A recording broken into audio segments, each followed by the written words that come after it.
Здравствуйте, уважаемые друзья! Сегодня я проведу очередной вебинар по очередной интересной теме. Тема связана с храпом, а именно хирургическое лечение храпа. В данном вебинаре мы рассмотрим проблему храпа с точки зрения хирургических подходов к его лечению. Упустим немного диагностику, хотя о ней тоже расскажу. Диагностика – это все-таки приоритет узкой специальности сомнологии. Эти специальности у нас в клинике широко представлены, есть хорошо высококлассные специалисты, которые проводят диагностику легких, средних, тяжелых форм апноэ сна. Ну, а прежде всего пациенты обращаются с такой проблемой к врачу, это как громкий раскатистый храп, который мешает, как правило, окружающим больше спать и существовать. Вот. Ну и уже пациенты, мужчины и женщины, устают от храпа, плохо высыпаются, плохое самочувствие. Ну, в общем-то, здесь есть симптомы, которые нам, в общем-то, знакомы. Хирургическое лечение храпа, с чего хочу начать, что вот фразой Макса Фрая: любой сон должен заканчиваться пробуждением, если не хочет оказаться смертью. Увеличение количества пациентов с жалобами на храп и нарушение дыхания во сне, синдром обструктивного апноэ сна, появление научно обоснованных исследований о серьезных последствиях и опасности для жизни пациентов вышеперечисленных заболеваний делает актуальным изучение проблемы и использование высокочастотного радиоволнового метода лечения врача. Какие проблемы возникают вообще проблемы храпа, диагностики храпа и самой такого термина храп? Это то, что первые сложности возникают при отборе пациентов. К сожалению, сейчас уже более не структурированы, все знают, не все знают, но терапевты, невропатологи, кардиологи, сталкиваясь с этой проблемой, не пытаются ее лечить или игнорировать. Они четко знают, что есть такие специалисты-сомнологи, что врачи занимаются этой проблемой, и она решаема, и направляют таких пациентов к нам. Какие проблемы в общей поликлинической системе существуют? Это отсутствие в клинике лаборатории сна, полисомнографии, как золотого стандарта диагностики апноэ сна, или респираторного мониторинга. Сейчас респираторный мониторинг, ночная пульсоксиметрия приравнивается по эффективности исследований к полисомнографии, которая возможно провести только в условиях стационара. Такие лаборатории сна, если мы говорим о Москве, уже достаточно. Но в нашей клинике мы применяем достаточно удобный метод, это респираторный мониторинг. Это датчик отдается пациенту на ночь, объясняется, как с ним работать, и утром пациент приходит с результатами. Минимум пациент должен провести во сне от 3 до 5 часов. Соответственно, происходит запись, и по результатам этого анализа, расшифровка, врач-сомнолог дает рекомендации. Или же показано оперативное лечение, или только СИПАП-терапия. Существует сложность формирования первичного диагноза, именно хирургического, потому что как таковой гипертрофии мягкого неба нет, и мы, да, в общем-то, и храп как таковой шифруется как апноэ сна, остановки дыхания во сне. Хотя храп бывает и без остановок дыхания во сне, поэтому приходится указывать причину: искривление носовой перегородки, гипертрофия мягкого неба, гипертрофия небных миндалин. Что еще осложняет проблему храпа? Это наличие сопутствующих заболеваний, сердечно-сосудистых заболеваний и ожирения. Но они являются и следствием, и причиной. Поэтому в данном случае подход к хирургическому лечению должен проводиться после консультации сопутствующих специалистов, если имеются такие проблемы. У нас опыт в нашей клинике и в моей практике есть. Это совместная работа и операция с хирургом, который занимается бариатрической хирургией, и пациента с высоким индексом массы тела, который пришел первично решить проблему храпа, мы пришли к решению, что решить ее можно только через значительное снижение веса. такая операция была проведена. Результат через год поразил всех, и пациента, и значительное снижение веса, отсутствие храпа, ну и то, что пациент решил многие свои сопутствующие проблемы с сопутствующими заболеваниями. Поэтому здесь мы можем провести одномоментную операцию, еще раз повторюсь, бариатрическая хирургия на достаточно высоком уровне в нашей клинике представлена. Отсутствие, какие еще проблемы, продолжаем мы, отсутствие четких данных об эффективности лечения до и после операции. Я этой проблемой занимаюсь около 9 лет, оперирую, и, к сожалению, отследить пациентов и отследить эффективность лечения достаточно сложно, привлечь пациентов, когда у них уже есть результаты, пригласить их объективно на обследование повторное, потому что результат есть. Немногие считают, что, в общем-то, дальнейшее наблюдение им не нужно. И провести, а главным критерием эффективности лечения является, кроме отсутствия жалоб, еще проведение респираторного мониторинга. То, с чего мы начинаем, в общем-то, этим же методом мы и контролируем эффективность лечения. Поэтому большая часть, конечно же, появляется, приходит, и многие делают респираторный мониторинг. На результате этих исследований я могу вам с уверенностью сказать, что результат хирургических операций, он достаточно высокий, и пациенты все довольны результатом. Также стоимость операции иногда является фактором, который является таким фактором, который сдерживает некоторое количество пациентов, хотя с жалобами приходят многие, решить проблему эту хотят, и в неделю обращается достаточно много пациентов, учитывая сейчас и развитие социальных сетей, это и пишут через Инстаграм, и звонки, и приходят на прием, задавая вопросы по стоимости. Вот. Но здесь я сразу скажу, что стоимость операции она складывается из причин храпа. Это может быть и искривление носовой перегородки, и проблемы с ротоглоткой, гипертрофия миндалин, гипертрофия мягкого неба. Соответственно, можно делать поэтапно эти операции, можно делать одномоментно. Все зависит от, конечно же, от состояния пациента. Прежде всего, допуск терапевтического состояния, общесоматического. Если это позволяет состояние, мы делаем эти операции. Если пациента есть какие-то противопоказания, смущает длительность послеоперационного периода, просто боязнь. Обычный человек, мы разделяем на два этапа. Делаем первый этап, который бы улучшает, а все-таки первый этап мы в приоритете у нас это работа с мягким небом, с миндалинами.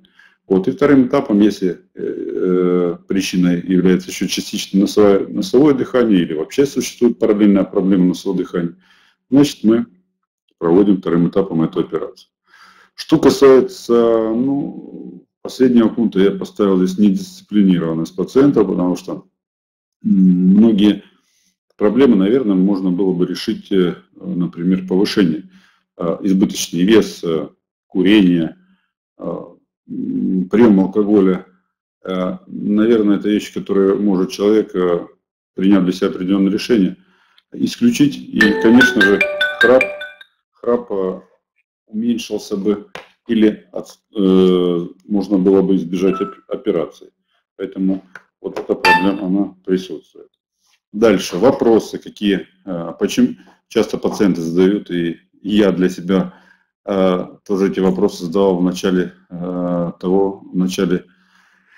знакомства с такой проблемой, как храп. Почему мужчины чаще, чем женщины, обращаются с проблемами храпа? Как курение влияет на храп и синдром обструктивного апноэ сна?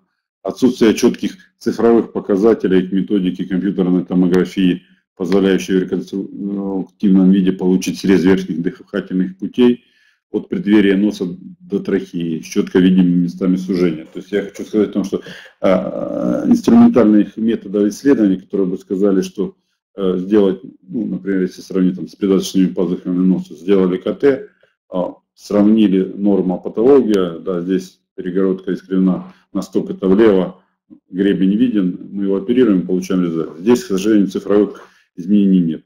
Пациенты, который храпит и не храпит, у них может быть одинаковый диаметр среза на уровне гортани, и он подходит под норму, но пациента храп беспокоит. То есть здесь еще немного зависит от тонуса мягких тканей. Ну, влияние формы надгортанника на храп и синдром обструктивного апноэ сна. Вот этот вопрос, который поднимается, но опять же ответа нет. То есть разные формы надгортанника. Бывает, смотришь огромные надгортанники, он храпит, и бывает и частично обструкция на этом уровне. Бывает такой же надгортанник у пациента, а никаких проблем с храпом нет. И в зависимости от эффективности лечения, в зависимости от возраста вот этих исследований, и мы не отслеживаем эффективность.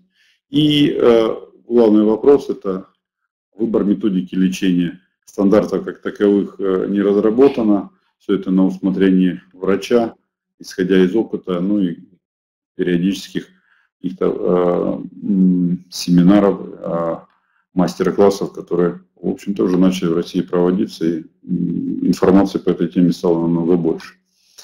Я начинал и продолжаю работать с радиоволновым методом. Да, в общем-то, и в хирургической практике мы используем радиоволновый метод как радиохирургический нож. И здесь я хочу перечислить его преимущества, потому что первое, что у этого радиоволновой методики есть четкие методические рекомендации к проведению сомнопластики, улополатопластики, вазотомии. То есть есть показания и есть методики, которым можно учиться и которые дают результат. Ну, первое, второе – это стоимость оборудования и универсальность расходных материалов. Данная аппаратура, она позволяет проводить это в амбулаторных условиях. Большую часть, скажем так, большую часть пациентов проводить лечение.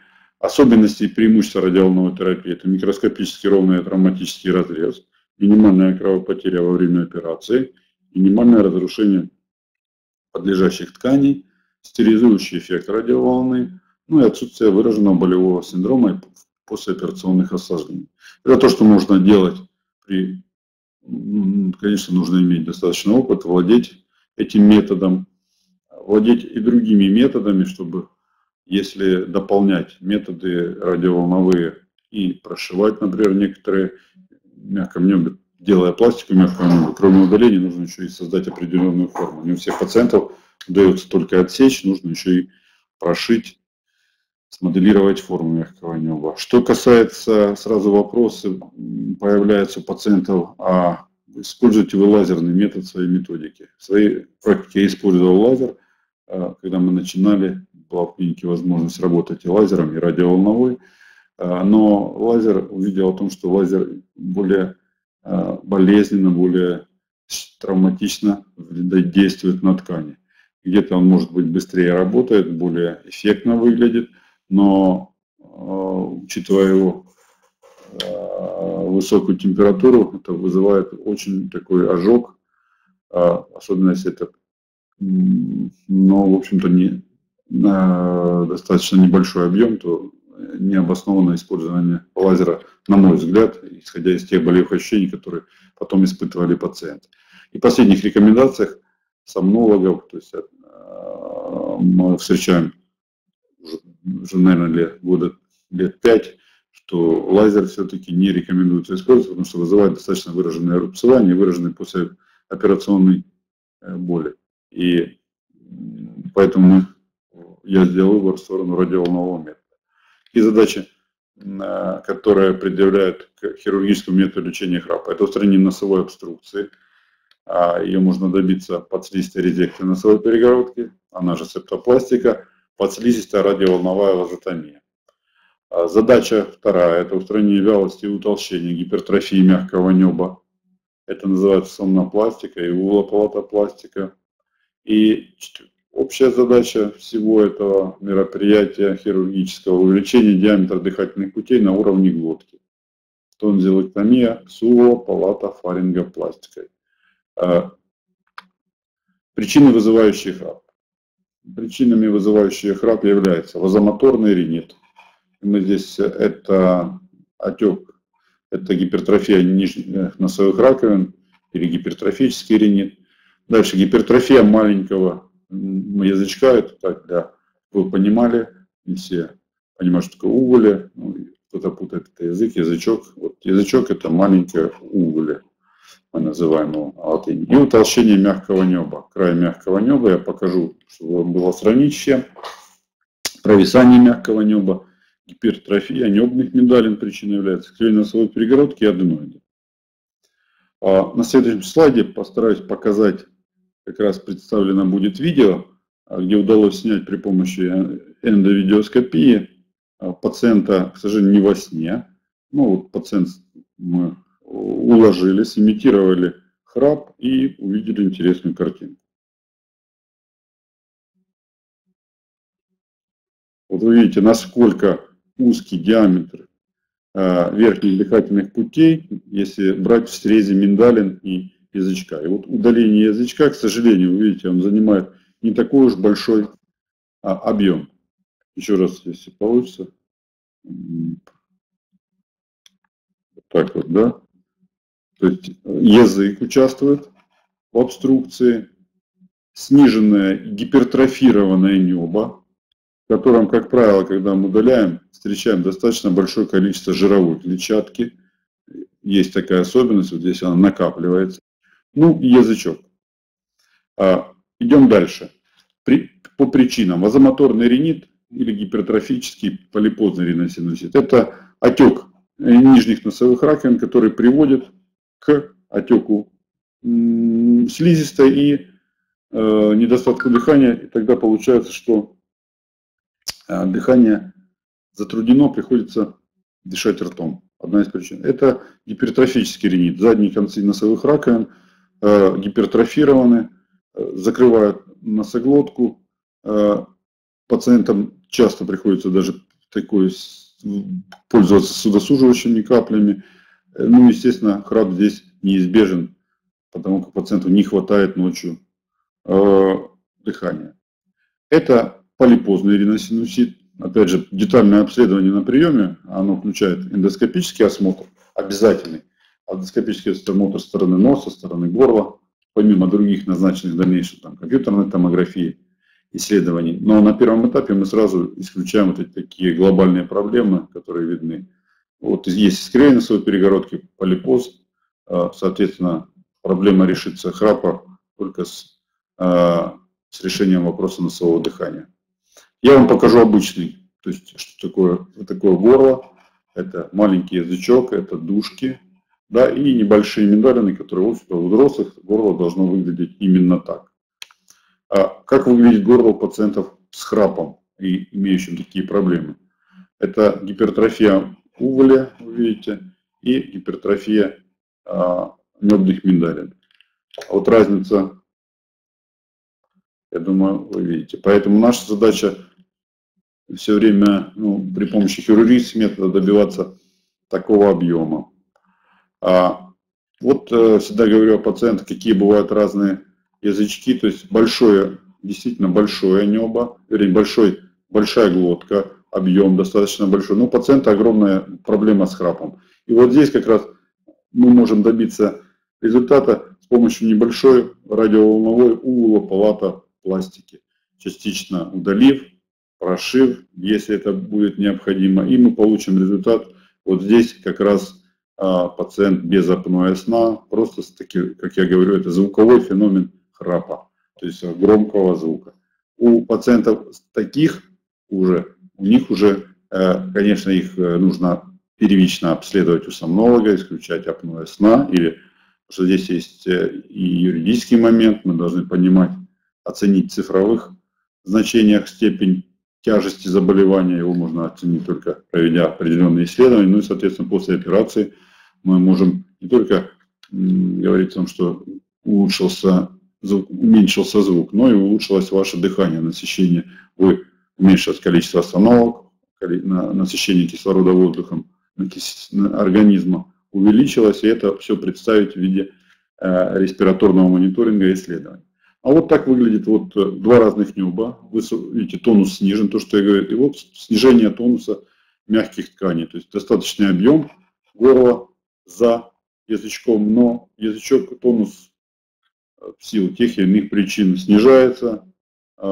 и опять же проблема храпа.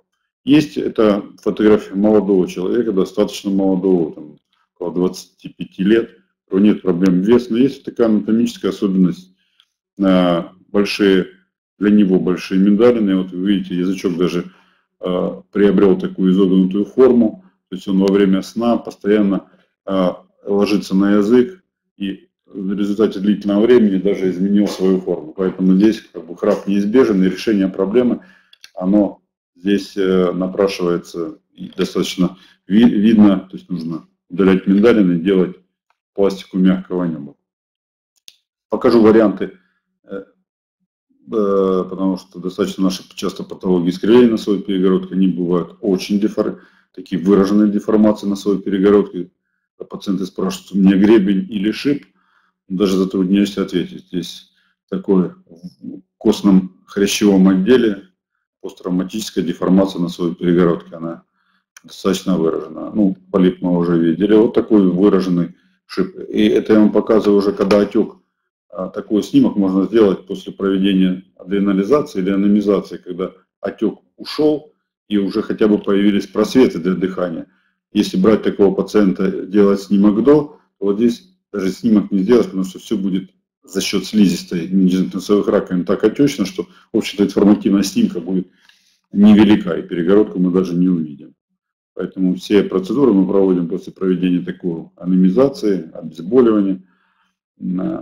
И тогда можно провести хорошее эндоскопическое исследование. Опять же, вариант сужения общего носового хода за счет носовой перегородки. А вот аденоиды. Если часто мы слышим аденоиды только у детей, то часто в своей практике все чаще используя методы эндоскопической исследования. Ну и компьютерная томография показывает рентгенологические вещи, но часто эндоскопия, то есть это такой осмотр, когда ты посмотрел и не сомневаясь поставил диагноз аденоиды. Вот у взрослых такие аденоиды, это у пациентов, у которых сопутствующей проблемой был храп. Пациенты приходят, а мы находим у них в взрослом возрасте храп.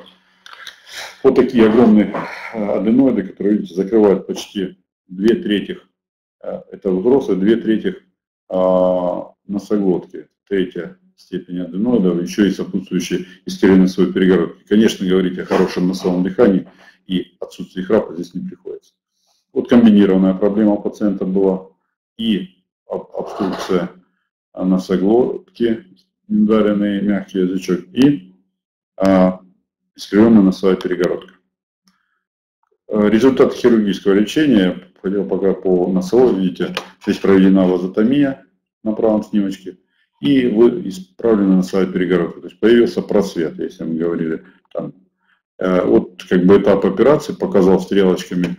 На операцию мы делаем эндоскопически, то, что касается проблем носа, это носовая перегородка, носовые раковины. Вот во время операции эндоскопически минимально травмируя окружающие ткани и перегородку, мы восстанавливаем носовое дыхание. Ну а теперь результаты, то, что было анонсировано. Вот результаты сомнопластики и уголополатопластики. Результат пациента удовлетворяет, и, в общем-то, достаточно щадяще можно сделать эту операцию. Амбулаторно была проведена, заживление достаточно щадяще все проходит. Минусов здесь нет, потому что у пациента достаточно широкая глотка, просвет глотки. И в данном случае небо, тонус достаточно сохранен, и была проблема только избыточного длинного язычка. Эта проблема решилась, и, в общем-то, решилась проблема храпа. Такой же вариант удаления язычка, ну, вот как раз то, что позволяет сделать радиоволновой метод. Здесь главное правильно отобрать пациентов, и, конечно, учитывая, что у нас есть возможность оперировать в стационаре, здесь главное выбрать метод, который максимально даст результат. У нас нет возможности ошибаться и предлагать, ну, скажем так, давайте сделаем частично это, не получится, сделаем еще это. Сразу выбираем метод, который максимально подходит пациенту.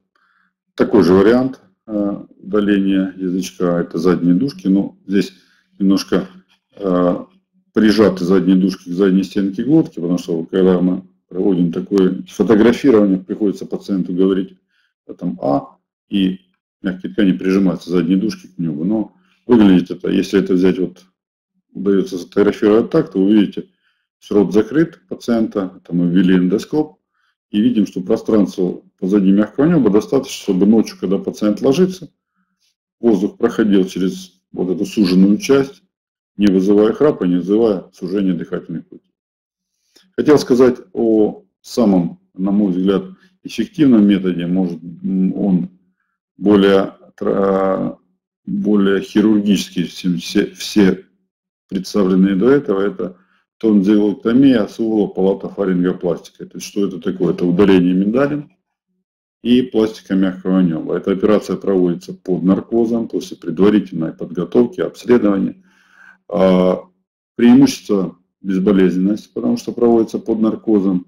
Преимущество, возможность – это визуализация полная во время операции всех структур. Возможность провести удаление миндалин во время этой операции. Скажу из своей практики, 70%, особенно у мужчин, удаленных миндалин, имели воспалительные признаки хронического воспалительного процесса, что, в общем-то, доказывалось и на гистологическом исследовании, и визуально. Это рубцовые изменения, это пробки, это микрокисты в миндалинах. И когда пациентам общаешься после операции, начинаешь более детально выяснять по поводу тонзиллита, оказывается, что и запах беспокоил, и ангины были, и все признаки хронического тонзиллита. Поэтому после удаления миндалин, в общем-то, и общесоматическое состояние улучшается. Вот такой результат, это полгода после операции. Вы видите, как отлично проходит истончение свободного края мягкого неба. То есть язычок удаленный, часто вопрос пациенты задают, и может и у вас будет он задан, а где же язычок, нельзя ли его удалить частично? Не получается удалять частично, я вам показывал, то есть удаление частично не дает результата. А мы часто решаем еще у таких пациентов, когда уже действительно определяем, что объем должен состоять из тонзиллэктомии суволо-палатофарингопластики, это все-таки пациенты со средней степенью апноэ сна. То есть и результаты, проведенные через месяц-два после операции респираторного мониторинга, показывают, что результат отличный, восстанавливается дыхание и насыщаемость кислородом организма. Опять же, видите, пациенты, здесь представлен, даже пациента фотографировал, это была средняя, ближе к тяжелой степени апноэ сна. Здесь дискуссия, возможно, была бы, наверное, оппоненты были бы правы, если бы сказали, почему вы берете при средней, там, ближе к тяжелой. Но здесь пациент сам отказался от СИПАП-терапии, он сказал, что для меня это неприемлемо. Попробовал СИПАП-терапию, ну вот такая у него была позиция, хочу только хирургический путь, чтобы никогда об этом больше не думать и улучшить состояние прям сразу и радикально. Но, конечно, такие пациенты должны быть предупреждены, такие пациенты должны быть обследованы до и после, по возможности наблюдаться, но здесь было, скажем так, желание пациента и отсутствие его продолжать лечение в направлении терапевтического профиля, то есть СИПАП-терапии. Поэтому была проведена операция, но результат был хороший, не скажу, что храп и апноэ нам не удалось через год с ним встретиться, но через полгода пациент чувствовал себя удовлетворительно, был доволен качеством сна улучшившимся, то есть не просыпался, не вставал без повода в туалет, да, часто у таких пациентов бывают такие скрытые симптомы апноэ. Насколько я помню, это было уже давно, индекс уменьшился апноэ сна, но, конечно, у таких пациентов добиться полного выздоровления невозможно. Здесь уже больше они решают проблему звукового феномена храпа, но не решают проблему апноэ сна. Это пациент с отличным результатом, видите, я сфотографировался, мы накладываем швы во время операции, там, 3-4 день, это саморасез, готовые швы, но вот через год пациент на контроле, как отлично все, в общем-то, эпителизировалось, ни стяжек, ни рубцовых каких-то изменений. Ну, и пространство, если так оценить, достаточно большое между мягким небом и задней стенкой глотки. Пациент, такой кадр сегодня, буквально его вкладывал, это пациентка, которая приходила на прием, Ну, вот тоже отличный результат, жалоб со стороны храпа нет, хотя у него была еще вазотомия параллельно проведена. Но основной был это гипертрофия язычка и мягкого неба, и миндалины удалили. Прошло 4 месяца, но вот немножко качество съемки подвело. Это тоже один из результатов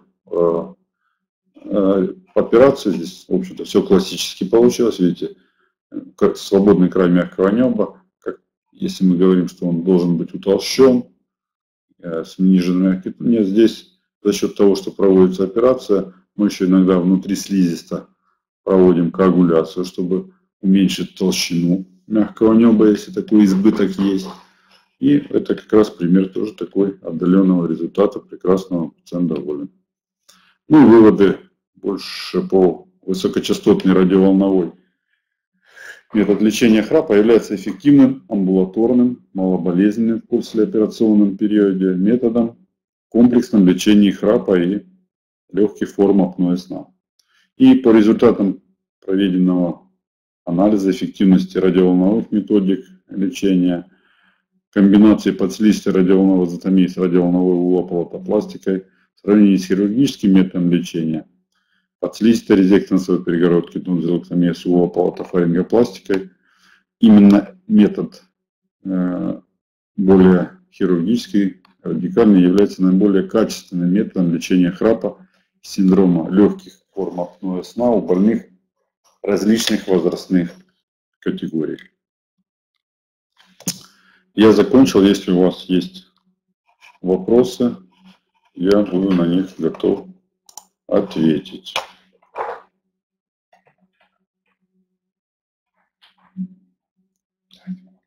Да.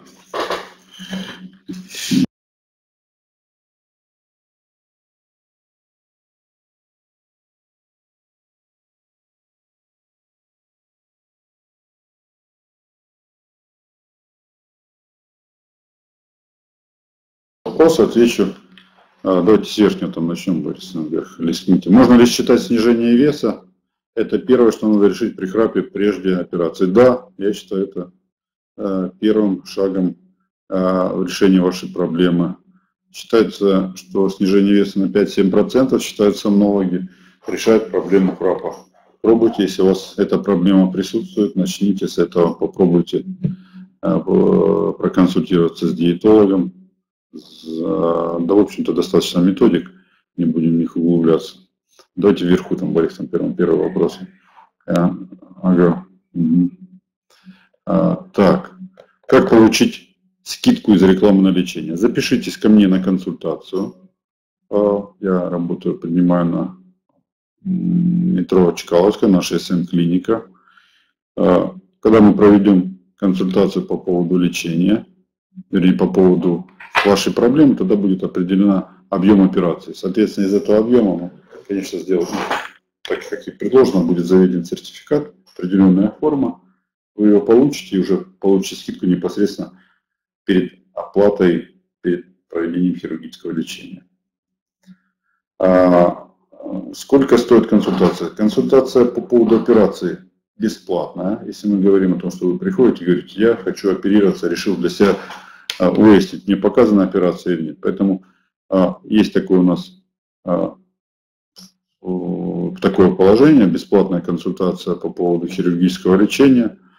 Если вы хотите просто проконсультироваться и посмотреть свои проблемы, вот, консультация стоит 1850 рублей, я веду прием станция метро Курская, или она же Чкаловская, второй Сыромятнический переулок, дом 11. Через колл-центр СМ-клиники, сзади вы видите большой логотип, 37-48-49, или другие телефоны колл-центра. Вы записываетесь к врачу Горовому Александру Михайловичу. Я, в свою очередь, вам дам направление, если это будет нужно, к врачу-сомнологу, сориентирую вас по необходимым исследованиям, ну или же, если это необходимо, будут другие специалисты, в том числе и наша бариатрическая хирургия, вам в помощь наши врачи-эндокринологи, а другие специалисты терапевтического профиля. По поводу стоимости операции, если говорить о пластике мягкого неба, радиоволновой улополотопластики, это стоит около 25 тысяч рублей, амбулаторная операция. Если мы говорим о более тяжелых, более таких случаях и более серьезных хирургических операций, эта операция стоит около 75 тысяч рублей. Она включает операцию, нахождение в стационаре, наркоз, предоперационное обследование. То есть это комплексная услуга, вот она около 74 тысячи стоит. На больничный после операции мы даем от 5 до 7 дней, потому что в зависимости, если это амбулаторно, она лучше не требуется. А если стационарно, да, 5-7 дней после операции чудес не бывает, горло болит, умеренно болит, но специально есть методика снижения боли. Мы и уколы местные используем, и общие обезболивающие препараты применяем, если это необходимо, хотя, в общем-то, уже исходя из такой, что достаточно мало травматично, стараемся работать и уменьшаем болевой синдром до минимума. Поэтому сутки стационара вы находитесь в стационаре, за этот период мы понимаем, насколько болит, какие препараты вам назначить, смотрим вас раз в 3-4 дня, наблюдаем и корректируем болевой синдром. Нужно ли принимать антибиотик при этом? Я назначаю первые 2-3 дня. Это предотвращает осложнения. Почему? Потому что мы все кушаем, пьем, еда попадает, может быть инфицирование здесь. Поэтому да, антибиотик 3 дня назначаем. На фоне искривления сомнологии это обязательно или желательно? Вопрос такой, если нет задержки дыхания. Вы знаете, исходя из моей уже больше практики, это обязательно. Обязательно, потому что кто может из ваших родных исключить остановку дыхания во сне? Сегодня они есть, завтра их нет. Они слышат, вернее, завтра человек, который рядом с вами спит хорошо, послезавтра плохо, и вы мешаете, он говорит вам, что у вас храп, у вас есть остановка, послезавтра вроде бы все хорошо, поэтому лучше объективно оценить. И у нас тогда есть документ, который говорит, у вас нет апноэ сна. Хорошо. Так, это как электрокардиограмма. Пациент может говорить, что у него нет аритмии, но когда мы ему делаем суточное мониторирование, у него находится экстрасистол и так далее.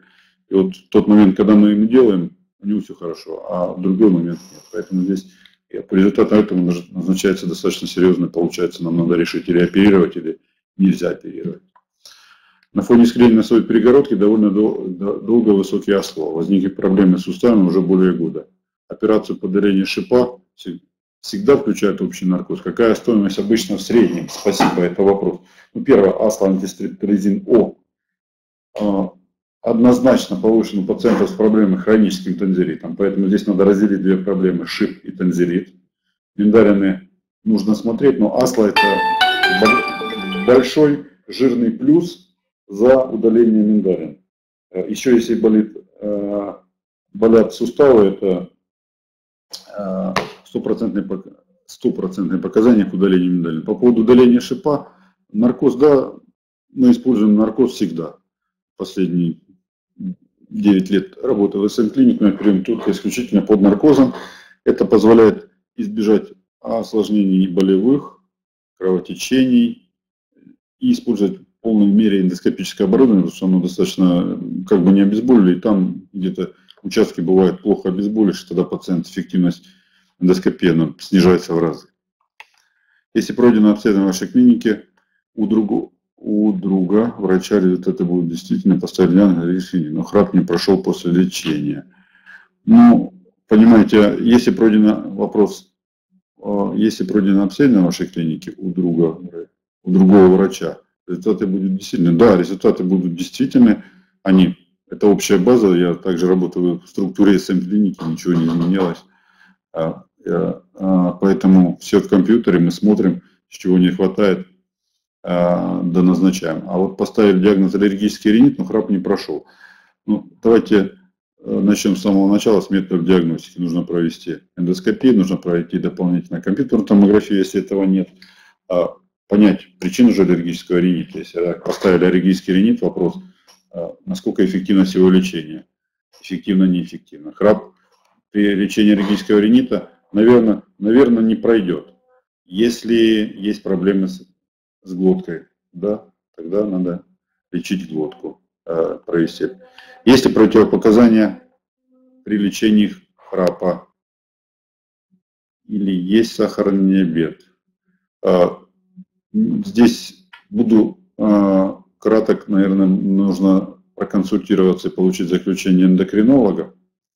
Поэтому, когда эндокринолог даст добро, мы оперирую таких пациентов, не могу сказать просто вашу ситуацию, чтобы у меня там, ни за, ни против. Противопоказаний нет, все вещи проводятся после детального обследования, поэтому я думаю, что противопоказаний не будет. Если сильно храпит дочь 17 лет, есть вопрос пациента, есть ли возрастные ограничения по операциям? Сильно храпит дочь 17 лет, спасибо. Ну вот я вам показывал аденоиды, как правило, причиной является в молодом возрасте, это, конечно же, аденоидная вегетация, поэтому проведение эндоскопического исследования позволит выявить наличие или отсутствие аденоидов. И я думаю, что здесь надо начинать с эндоскопического обследования и выяснить причину. Часто начинают 3, 5, 7 лет, сейчас много статей и исследований, это синдром апноэ сна у детей. Причина является, бывает и гипертрофия небных миндалин. Здесь вообще гипертрофия лимфоглоточного кольца имеет большое значение. Может быть, там миндалин нужно частично, тонзиллотомию делать, может, аденотомию. Поэтому так, хороший лор-хирург вам в помощь.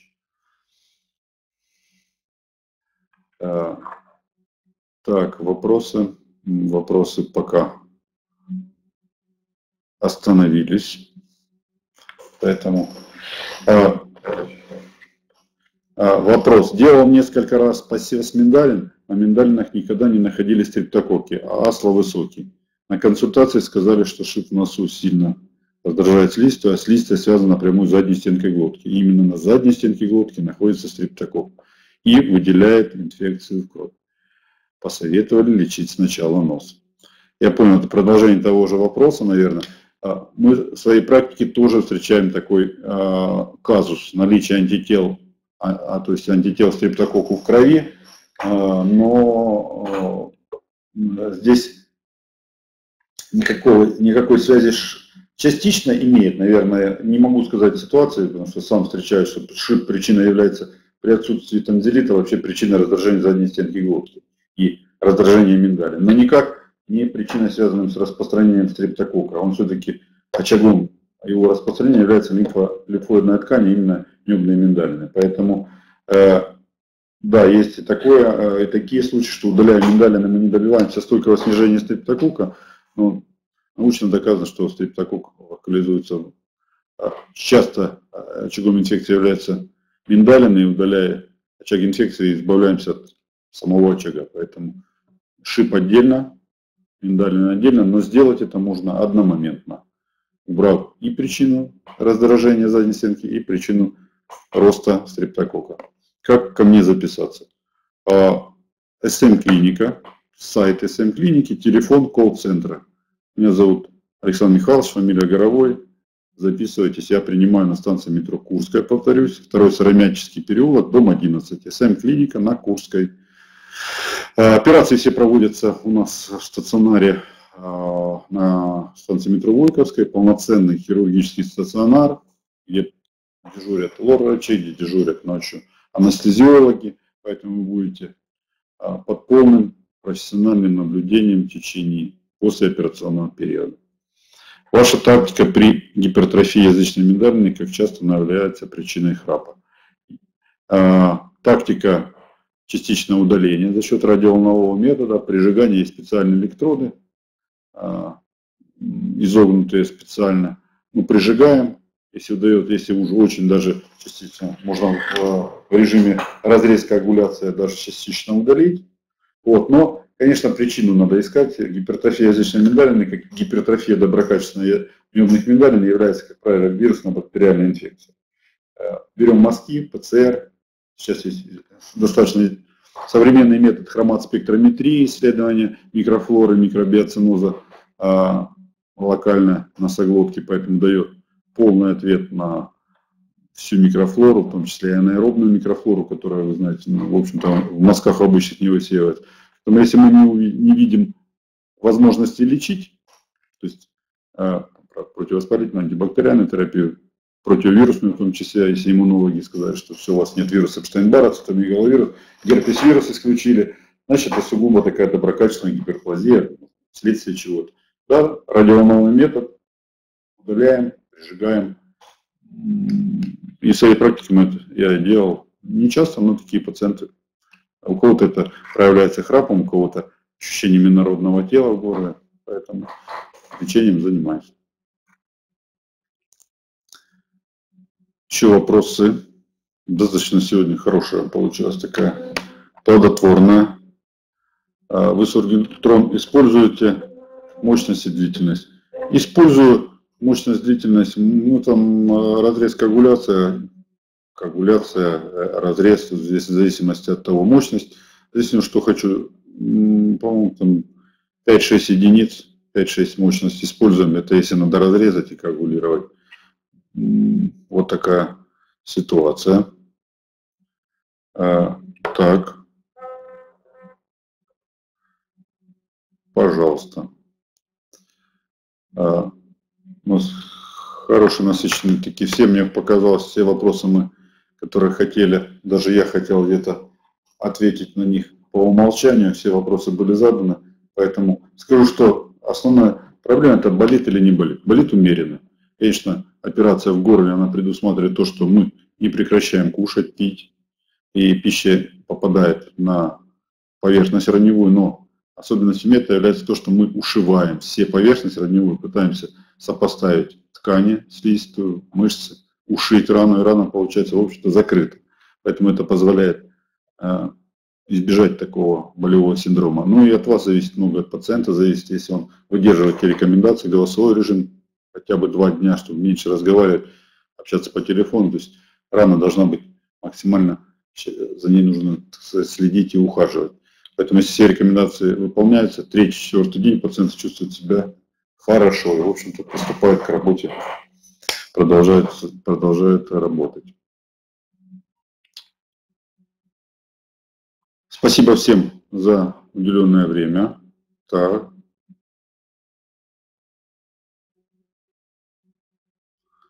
Заворую, Александр. После того, как вопрос пациента. После того, как вы сделали мне операцию по резанию нижних раковин, исправление своей перегородки в ноябре прошлого года, галазолином не пользуюсь, но затруднение дыхания в одной ноздре бывает.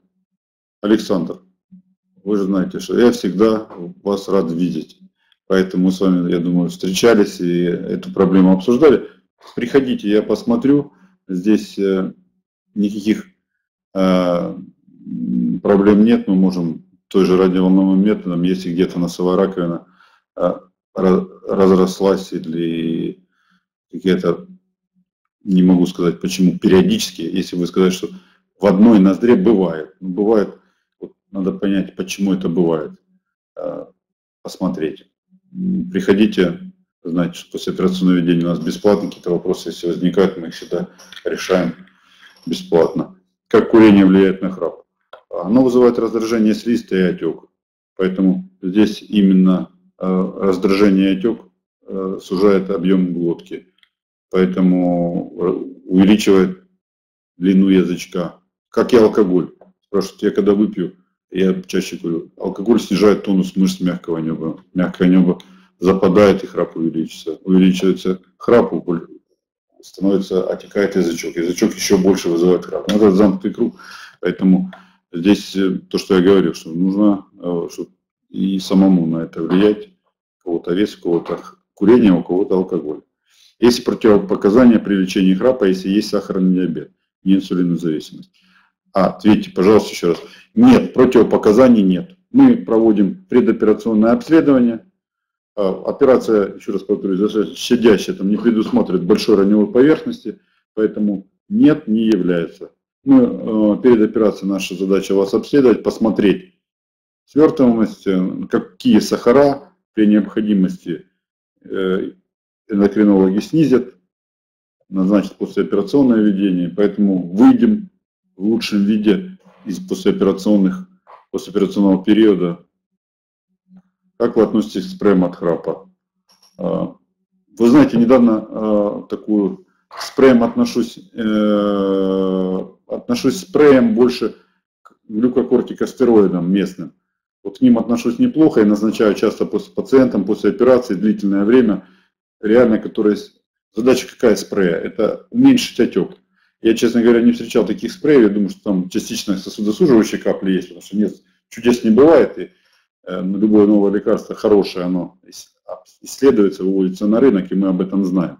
А вот такие, скажем так, БАДы, которые содержат, в том числе и сосудосуживающие, они расширяют нос, но в то же время вызывают потом отдаленный эффект затруднения дыхания. Поэтому лучше пользоваться назальными кортикостероидами, которые без каких-либо осложнений снимают отек у нас, будь то аллергический, будь то связанный с воспалительным характером, и дают вам хотя бы частично носовое дыхание, с чем связан храп.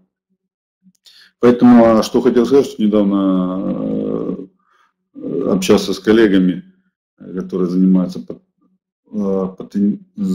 патентами на новые исследования. Вот увидел такой метод, как трубочки разного диаметра, которые вводятся в нос и которые блокируют заднюю часть мягкого неба. Используют, если не ошибаюсь, японская разработка, вот хотят ввести на рынок. Ну, там предварительно достаточно неплохой такой ход маркетинг. Ну и вещь неплохая, трубки разного диаметра. Первую трубочку, она как тестовая, подбирается диаметр и в конце вводится в нос. И пациенты так спят в течение ночи. То есть такая блокировка мягкого неба. Пока исследование провести сложно, то есть достаточно субъективные оценки, но те, кто занимается продажами в Японии, говорят, эффект есть. После проведения операции храп может вернуться? Да, может, если вы увеличите, если вы поправитесь, повысится вес. Здесь нужно понимать, сколько вы весили до операции, если после операции вы начнете набирать, а такие ситуации тоже бывают. Пациенты приходят через 3-4 года, достаточно расслабившись. Вот. Но, с другой стороны, операция позволяет и снизить вес, потому что все-таки определенный режим, который мы назначаем, еды, он позволяет прилично сбросить вес. И уже от этого вот так связи нет.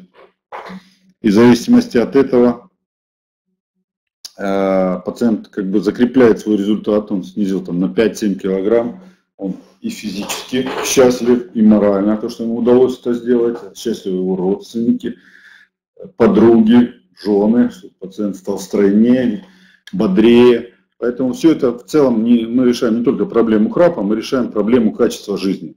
Вот этим я закончу, что качество жизни здесь первично. Операция храп, да, но это продлевает жизнь. Остановка дыхания во сне, смерть, ну, и все другие неприятные, которые бывают при развитии апноэ сна, а храп, ну, в любом случае приводит к развитию апноэ. Поэтому вот такая ситуация. Все, мы закончили. Всем спасибо за внимание. До встречи.